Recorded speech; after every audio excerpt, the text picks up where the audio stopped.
Hello, and welcome to Like Mother, Like Murder, your true crime mom cast. Where we cover missing moms, murdered moms, moms who commit the crime, survivors, and more. We will be getting straight into the case right off the bat, but be sure to stick around for the afterthoughts as we unpack it all together and then spend a little time just talking mom to mom. Once a month, we are recovering a case that we have previously done, simply because it is necessary.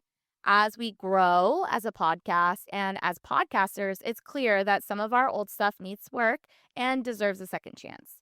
So, with that said, some of our episodes from way back when are getting a revamp. Some will be redone as is with no more moving parts, but some, like this case today, has had updates. Today, I will be revisiting the case of Rajah McQueen. I first introduced this case in 2024, and then I followed up again last year in 2025. And then here we are a year later, revisiting this case for a very good reason.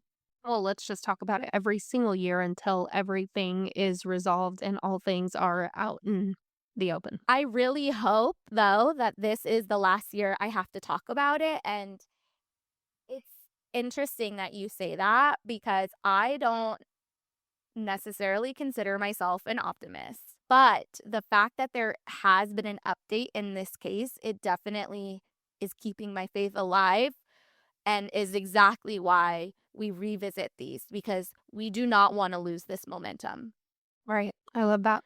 When the detective on this case was asked back in 2024 if this case was solvable, his response, quote, "It's absolutely solvable." Let's talk about it. Rajah McQueen. She was a beautiful young mother with her whole life ahead of her. She was effervescent, talented, and just loved by everyone that she knew. On June 26, 2021, she was seen by security cameras at a gas station. And then just hours later, her car was again seen. But now, not only did the car have bullet holes, but there was no Rajah. So Rajah was the youngest of 6 girls in a close-knit family with a total of 8 siblings and many close cousins. She was studying music and ministry at Rosedale Bible College. She was a singer, a songwriter, a rapper, and she was really good. In fact, in April 2021, just weeks before she went missing, she actually released her own EP album. Like I said, Rajah was just all around loved by her family, her friends, her classmates, and especially by her 2 young sons. When I saw the title for today's episode and saw her name, I could immediately picture her from the photos that was shared and then also the video clip of her singing and hearing her voice. So, Yep, brought me right back. yep. So her family, they talk about her just in such a wonderful light. They talk about the close bond that they shared with her, and that obviously makes it even harder now that Rajah's missing. Her sister said, quote, "She is missing. The car is missing. She has not been home. She didn't go to work. It's like she just vanished." In the summer of 2021, Rajah had just released her album, like I said, and she was living, in her own words, quote, "real Christian hot girl summer," I which love is that. just so cute. Yeah. On June 24th, Rajah had called her sister Shamir, and they had a normal sister-to-sister convo, but little did Shamir know this would be the last time that she would speak to her sister. 2 days later, on Saturday, June 26th, another one of Rajah's sisters would try to get in contact, and she ended up calling Shamir to tell her something was off because she could not get a hold of Rajah all day. And remember, we said this was a tight-knit family. Yeah. When you know, you know. Exactly. It's And unlike this the was not like person. Rajah. Yeah. Exactly. 2 days after that, on June 28th, concern just had continued to grow. Still, no one had been able to get in contact with Raja. And then her sister Shamir contacted the man that Raja had been seeing. More red flags. Shamir said that he had conflicting stories about the last time he'd seen her and that he just was not couldn't get his story straight. On Wednesday, June 30th, the family filed their missing persons report. And at this point, no one had heard from Raja for 6 days. At the time that they filed the report, they also let authorities know that this man that Raja had been seeing, that he had assaulted her in the past. Authorities dive in. And I am so grateful that by all accounts, from what I have read, that the investigators on the case, they did the right thing. I've watched several interviews with local investigators and the FBI special agent that would eventually get assigned to the case, and they really seem like they're all in. We've talked about this a bit lately, actually, but I'm specifically pointing this out that the investigators were actually all in on this because we have seen cases, we have covered cases where a woman goes missing, especially a young Black woman, and it is not taken seriously or given the attention it deserves. But luckily, there was no, oh, maybe Right. she just ran away. Yeah. None of that shit. Thank God. Yep. So Raja's family, they've even said that they understand that the detectives have been working the case, but they're keeping information close because they want to make sure that there's a conviction. Yeah, they want things done right. As the investigators start to dig in, they recover very important video footage detailing out the last moments that Raja was ever seen. On June 26, 2021, around 7:30 in the morning, Raja's car is seen at a busy gas station on East 131st Street and Harvard Avenue in Cleveland. The area of this gas station is known as the 4th District, and it's a very busy, high-density area for both cars and for people on foot. Raja drove a silver 2018 Nissan Sentra with the license plate number JGH3952. The cameras, they catch Raja's car pulling into the gas station, but she is not alone in the car. There is a man in the passenger seat. They then see Raja exit the car and walk into the gas station, and then she comes out a few minutes later and she returns to the car. But this time, she gets in the passenger seat, and the unidentified man at that point gets into the driver's seat of the vehicle. And he just scoot over in the car, right? Like he didn't get out and walk around. We'll get to That's why I'm like, how do you I not? can see where your Okay, brain I is know. going, and we're going to get to it.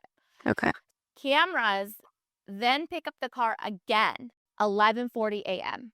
And this time, the city surveillance cameras, they track Raja's car to Broadway and Union Avenue, which is less than 4 miles from the gas station. But this time, Raja is not driving the car. Someone else was. And Raja actually can't be seen in the vehicle at all.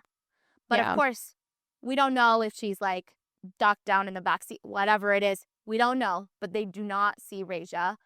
And that's not the only red flag, because now there's what appears to be 2 bullet hole defects seen on Raja's Nissan. One in the roof of the car and one in the rear passenger door. On top of that, the car is also missing its hubcaps, and that license plate had been removed. And instead, a dealer tag was posted in the rear window, which means if you're missing your license plate, normally that's something you get pulled over for, but if you put that dealer tag, they're like, "Oh, they just got it from the dealer. We don't need to pull them over for not having a If license people plate." just have those in their car, on hand, I no, I'm but like, I think why would that just be accessible in such a quick manner? I think that maybe some people do keep their dealer tag even after they have a real license plate. like, stuffed in the glove compartment or something. Uh, But I also have to assume, and I could be totally wrong here because I am not an expert in, stolen cars, but if your business is stealing cars and then yeah, one of the first okay. things you wanna do is strip a license plate and don't wanna get pulled over, you either switch the entire license plate or you can just take it off and put a dealer tag. Yeah. And so whether or not this was an official, actual, legit dealer tag or just a fake one, I don't know. Okay, and that's what you guys do not do. This is what we don't want you to learn Yeah, from what we are saying. don't We get want any you to ideas not here. do that at all. Yeah.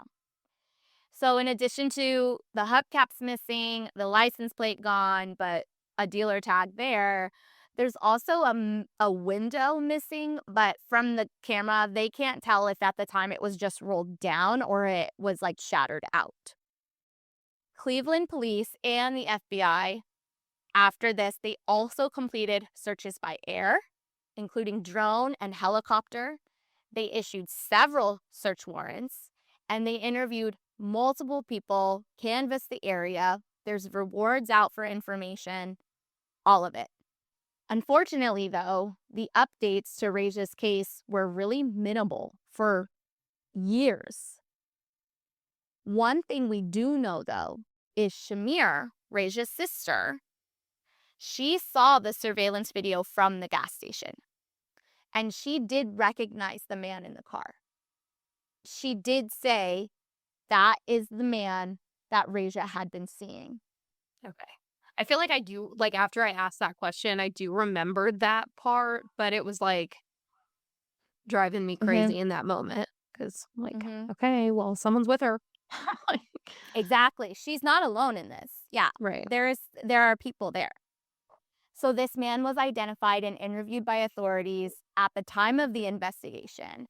And for years, police did not release any more information on him. There wasn't, when I covered this case last year, there wasn't even a name out there. Nothing. No additional suspects, no arrests, nothing. Is there the confirmation, really quick, is there the confirmation that the person seen at the gas station was the same description of who was driving the car when it was seen the second time around? Hold that thought. I love holding thoughts. Okay. Holding that Okay. everyone else, hold that thought, put it in your pocket. We'll, come back to That that. is a that is a really good question. Okay. So, in June of 2024, 3 years after Raja had disappeared, the FBI and the local police, they reinvigorated the push to solve her case. They had an FBI agent assigned, Special Agent Andrew Burke, and he was with the Cleveland FBI. He began actively working the case with the Cleveland police. And they said in an article from that time that they were also adding other investigators to Raja's case. Special Agent Burke had some choice words. He said that this case depends on people having the courage to come forward. In another interview, which he gave last year, I'll talk a little bit more about this. But at that time, in June 2024, he said, we have been reviewing evidence, both old and new, and we do believe that we're going to get this case to a resolution. Good. Love that. He said at that time that there are missing pieces, that the time between when Raja had disappeared and then that people would, what he said specifically was develop their conscience and come forward. We need that in this case. We need that in every case. We need that just in life in general. Yes. And he talks about it a little more in terms of like being an investigator and, having a case where maybe there is some physical hard evidence, but then needing to rely on what other people know. All of that was in June 2024. Let's fast forward a year to 2025, summer of 2025. This is the headline: Cleveland police and FBI name persons of interest in the 2021 disappearance of Rajah McQueen. Persons. Persons. Yep. Nice catch on that. Finally, we do have some movement in the case.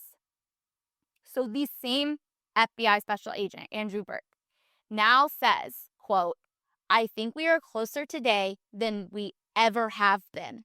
I firmly believe we will get this case to a resolution." So Special Agent Burke, he shared a major update in Raja's case. Raja's boyfriend from the time, Stan Williams, and his brother, Sloan Mitchell, were officially named persons of interest. Okay. Still, no one has officially been charged, but investigators believe that Stan Williams knows what happened to Raja. Let's bring back that video surveillance from the gas station where it showed another person get into Raja's car and start driving it. And Shamir had identified that person. They did confirm that this was Stan Williams. On top of that, they confirmed that his brother, Sloan Mitchell, was identified driving another vehicle that was seen following Raja's Nissan that day. Oh, I don't like that. Goodness. Mm-hmm. Mm-hmm.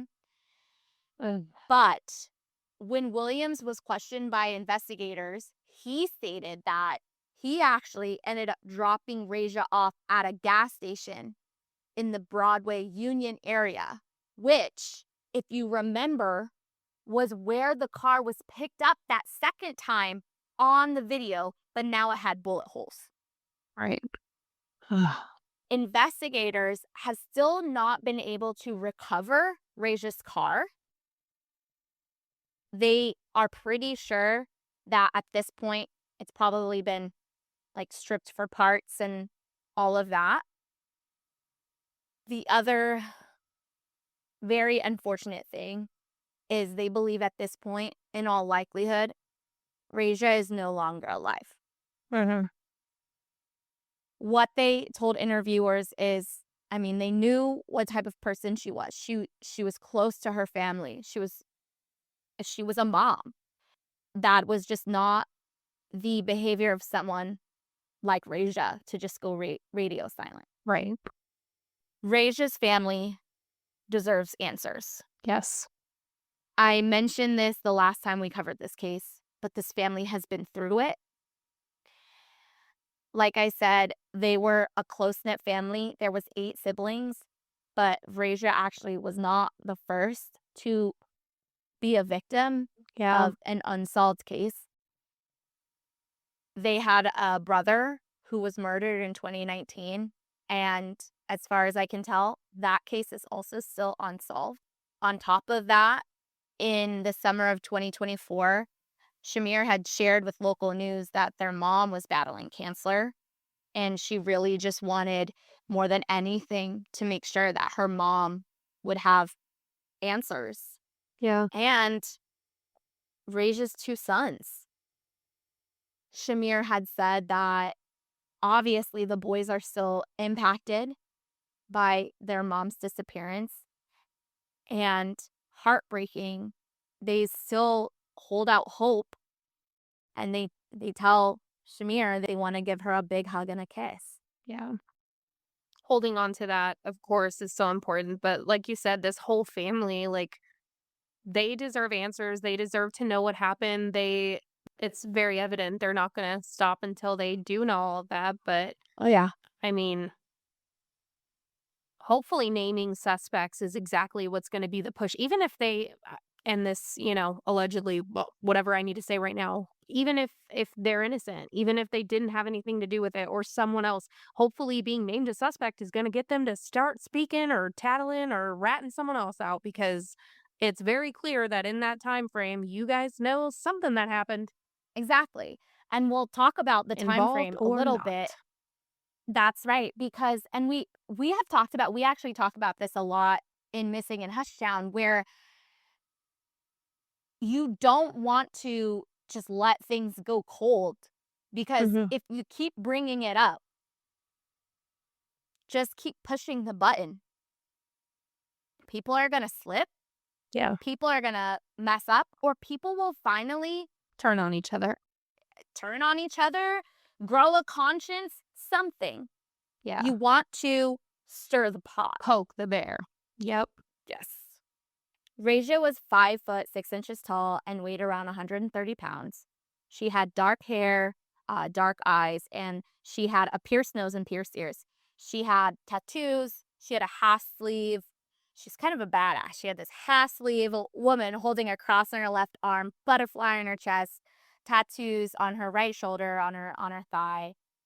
And like I said, she was last seen on June 26, 2021, at the gas station on East 131st Street and Harvard Avenue in Cleveland. And Rajah drove that silver 2008 Nissan Sentra. Special Agent Burke from the FBI stated that there's a lot of evidence in the case, quote, about what happened and when it happened. We just kind of need that last key. Yeah. He went on to say that he wished objective, hard physical evidence, like we were saying, could solve every crime. But the reality is, people will need to talk to get this case solved. Yeah. Agent Burke and Detective Callahan, they explained that they have made a lot of progress with the details of the timeline. But to put it all together, someone needs to have the courage to come forward with that final piece of information. That final piece of information may be this. We know that Stan Williams was seen driving in Rajah's vehicle. And we know that his brother was driving in a car that was following that vehicle. There was another occupant in the brother's car who has still not been identified. Hmm. And investigators are asking for help to identify this third person. Third person. Mm-hmm. The FBI and Crime Stoppers are offering a reward of up to $30,000 for information leading to the whereabouts of Rajah or her missing car. And you can stay anonymous and still collect this reward. We say this all the time, but this is so true in Rajah's case. Someone knows something. Multiple people know something. 100%. Investigators have said that without a doubt. Someone that they've talked to is withholding the information. Right. And they said, if anyone wants to revisit that information, come and talk to us again, that they can do that anonymously. Yep. So if you know of anything about Rajah McQueen's case, you can call the FBI Tipline at 216-583-5385, or you can submit a tip online. You can also reach out directly to the detective at 216-623-7697. And that, ladies and gentlemen, is our revisited case of Rajah McQueen, with the updates identifying two people that were seen with her that day, and the call to action that if you know anything about her case, including who may be that third person, I'm going to say it again, you can stay anonymous and you can give that information. Yep. Justice for Rajah is dependent on someone coming forward. For his family, for all of them. Yeah, absolutely. 100%. Very well said, Heather. You've heard the case. Now comes our unscripted afterthoughts. Wow. I don't know. I feel like this, and I know that I have more thoughts and opinions because this is not the first time that we're talking about this, but I feel so strongly about wanting to see this through and see answers unfold for Rajah and for her family.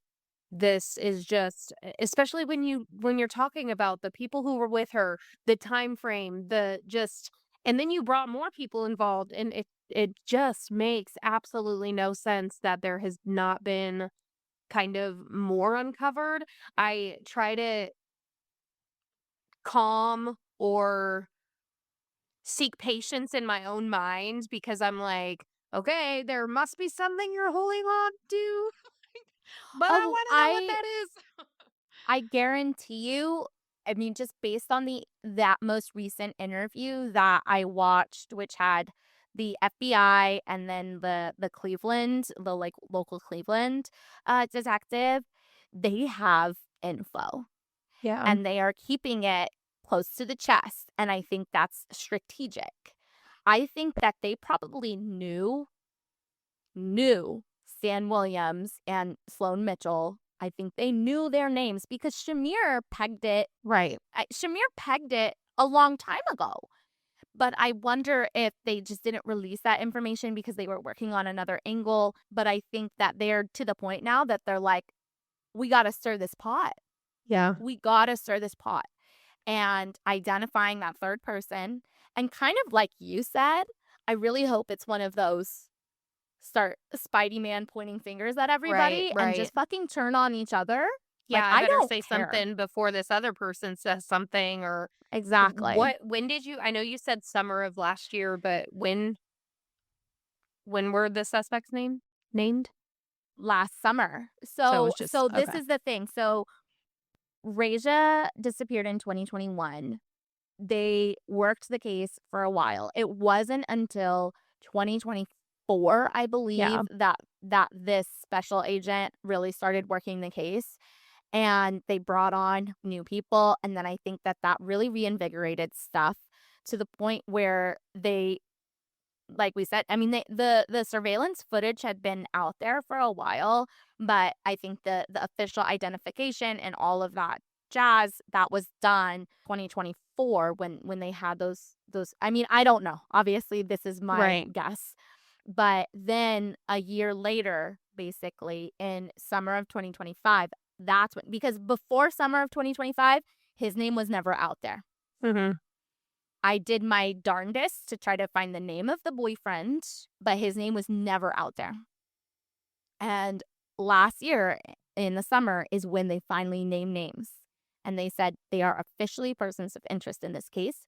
And their interview, they say, he knows what friggin' happened. He knows what freaking happened.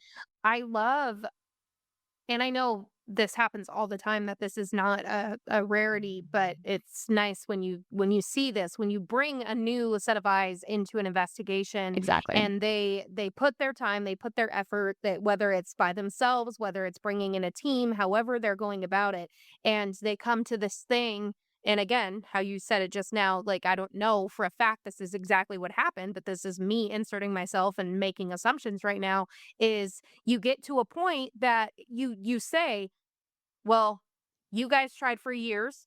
I've just done my damnedest trying to find answers and it's not working. So if we don't start poking the bear, stirring the pot, whatever, where are we going to go from here?" You know, we might Right. have waited out for information. We might have tried this way, tried that way. We're going to try another way now. And Mm-hmm. that's the Mm-hmm. thing that has to happen is you got to keep trying until there are answers, until there is, some sort of resolve I think they're applying that pressure. just being found. Yeah. Oh, yeah. The kind of infuriating thing was they gave this interview in, I want to say it was June of 2025. It was definitely like summertime 2025. And the journalist actually got in contact with Stan Williams. And Stan Williams talked to this journalist on the Uh-huh. phone. This guy was like, "Oh, it's been so long. I don't really know. I can't remember. No, no, Hmm. no." Just very, and Mhm. then this guy has the audacity to kind of say like, "I just hope that they find her safe." I mean, we all Look, hope you that are the we last yeah, person yeah. to see her alive, fool. As of what is, the assumption across the board at this point. It's like, yes, of course we would love that. But at the same time, I'm sorry. I'm pretty certain and I'm not the smartest human there's ever been, but I'm pretty certain statistically that on days like that, whether guilty or not, okay, whether you are hand in hand, something to do with this, or you absolutely had nothing to do with it and you've had to tell your story. You don't forget those details. You don't forget those details. It's not something, oh, I just don't remember anymore. No, you've replayed this whether you're a guilty person or a innocent person. That's just, it's bizarre to me. It is, and especially because, and I'm making a little bit of an assumption here, but Shamir said she called the boyfriend, who I'm Yeah. assuming is Stan Williams, days after and was like, "Hey, where's Raja?" And he didn't even have his story straight then, days later. The other thing that I found very, oh my gosh, was they picked up her car hours later with the bullet holes in it and her not there at Broadway and Union, and that guy freely admitted to dropping Raja off Yeah. in that same area. Yep. So Yeah. Things are twisted. 100%. And I don't know exactly what he has told police in terms of his story. Oh, I dropped her off and then I was in the car when it had bullet holes or whatever, because from what I'm understanding, they only specifically identified him at the gas station, not necessarily the 3 hours later with the bullet holes in the car. I mean, but I can't be sure that this was Yeah. like a 15-minute interview with the police, and I don't think the journalists didn't specify, but they did specify, like, him at the gas station. And, obviously being picked up later while the car is driving would be significantly harder to do to identify someone, but when you make the educated guess that, like, he was driving the car, he said he was in the area, and so I would wanna know, was the car the brother was seen following Rage's car in, was that also picked up when Rage's car was seen 3 hours later? Mhm. I'd like to know. There's just a lot, and I'm so glad that the video footage helps with the timeline, but there is definitely that, 4-hour gap, 3-hour, 4-hour gap where something happened and that guy knows. Yeah. Oh, So, man. Yeah, like mhm. I said right at the beginning of Afterthoughts, I hope this is one that we see just come full circle with answers and I'm everything manifesting immediately. Yeah, I'm manifesting we will be talking about this case with a resolution. good. That's what is needed for this family, for all of them. Absolutely. Yeah. Job well done, Heather. Mom talk. Bomb talk. All right, now we're going to switch gears and just hang out for a bit. If you're still here with us, thank you. This is the mom talk you didn't know you needed. No, fuck Mom Talk. Let's talk about the Montauk Project instead and just go completely a different direction. Montauk? Like Montauk, like Yeah. isn't that like a beach over on the East Coast? Montauk. Montauk is the insane asylum where people were like, they had a bunch of different, like, testing on different patients for things. What? Yeah. The Montauk Is that Project. is that East Coast again? That's, I don't know. I don't know where it's at. It's what the show Stranger Things is kind of, Ah, um, ah, based off of ish, I kind of. I see. know I know that Kadra was going to be covering that at some point. I don't know if she has. I have not listened to a podcast in months. I am so bad. I am so sorry to all of our wonderful podcaster friends, but I will say this because I am behind. Courtney has just come in clutch with her new podcast, Crime Docket. I think Crime Docket, because she is going over a weekly recap of Corey Richins, and I have not been able to watch any of the trial. I've been able to watch snippets of the trial, Yeah. just like quick clips, but I have not. It's not like when Donna Adelson was on trial, I was watching literally beginning to Right, end. right. Well, we had a reason for that too. Yeah, yeah, but Courtney is being an absolute lifesaver. We will link in the show notes Crime Docket, and she also is Forensic Tales. She's been a lifesaver. So the only podcast I have listened to in the last, like, month, Is that? unfortunately, is the 2 week 1 and week 2, recap of the Corey Richards trial, and I was all in. I was like, "Oh, I'm gonna watch this trial from front to finish," and Oh, then they yeah. said, "Oh, it's gonna be a 5-week trial."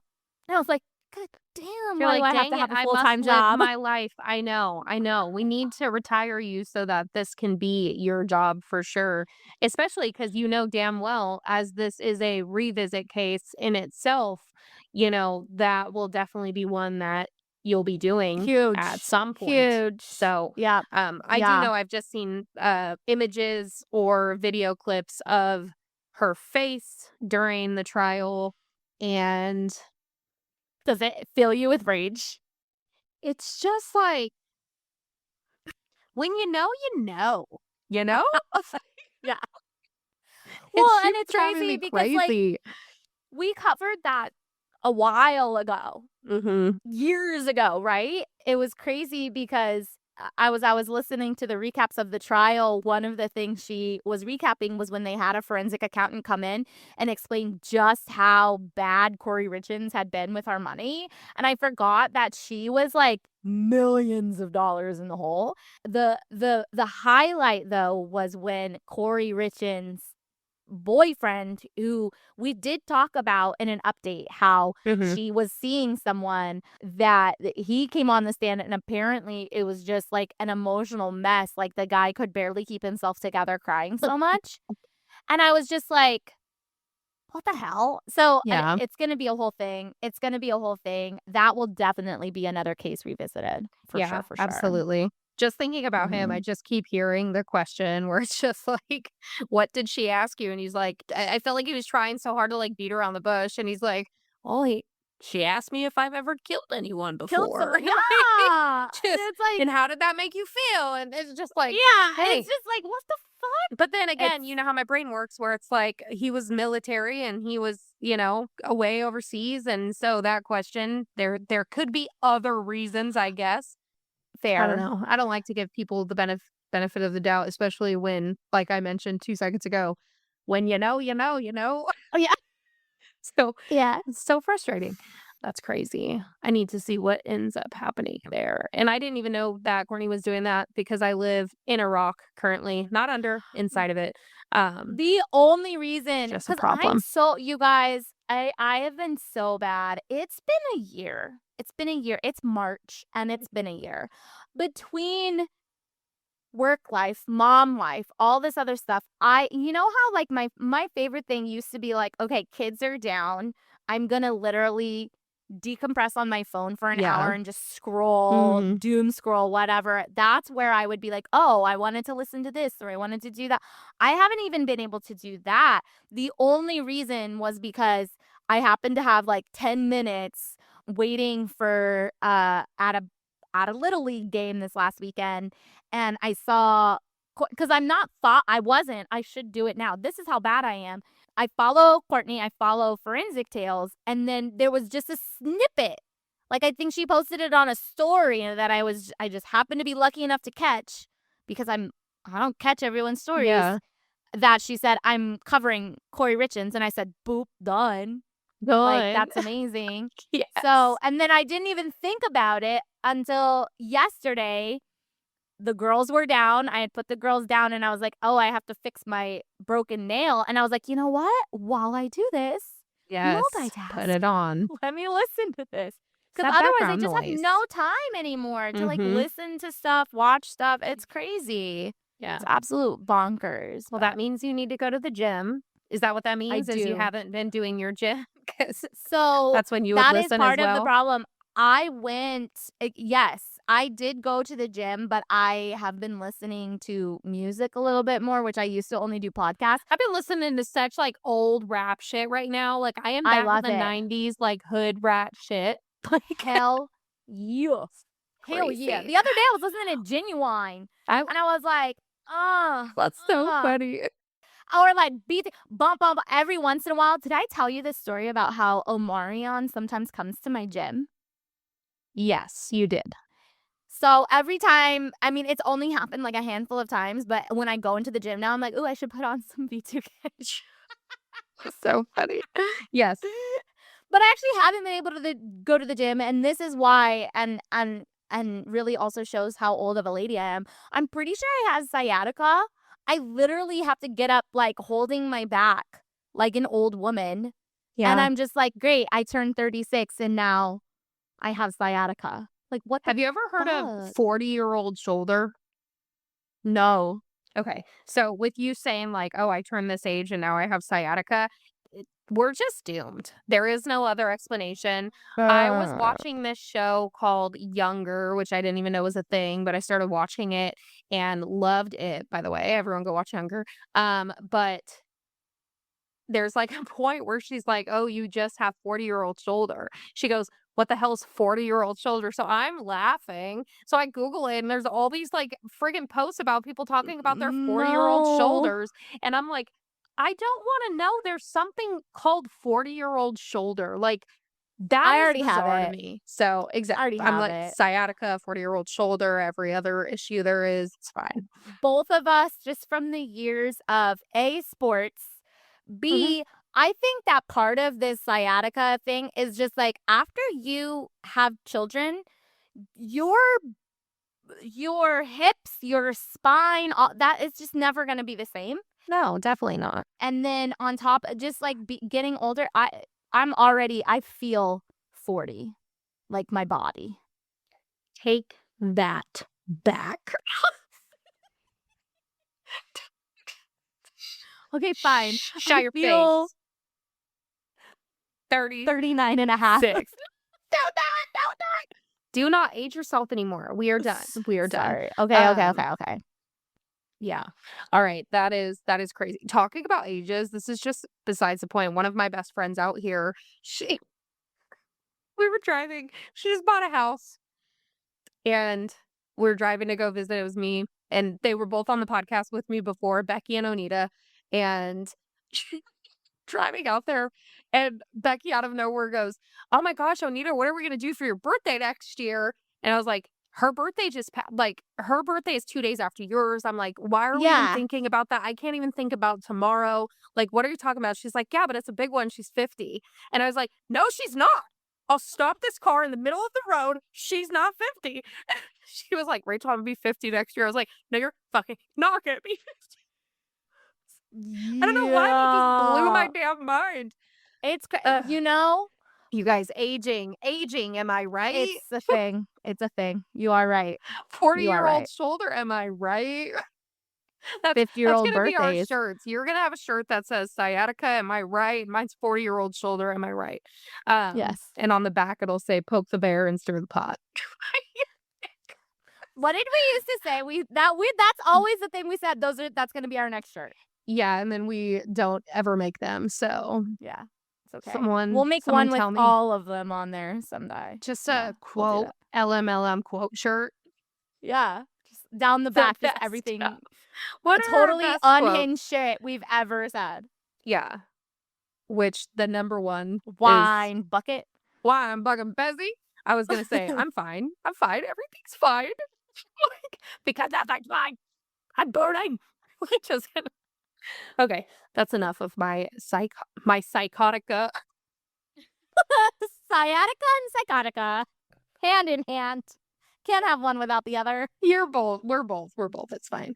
That ending was fun. All right. We will talk to you guys next week. But Next week. listen, we got a lot coming out. We got a lot going on and so many things coming up that it's pure chaos for the All rest chaos. of our lives.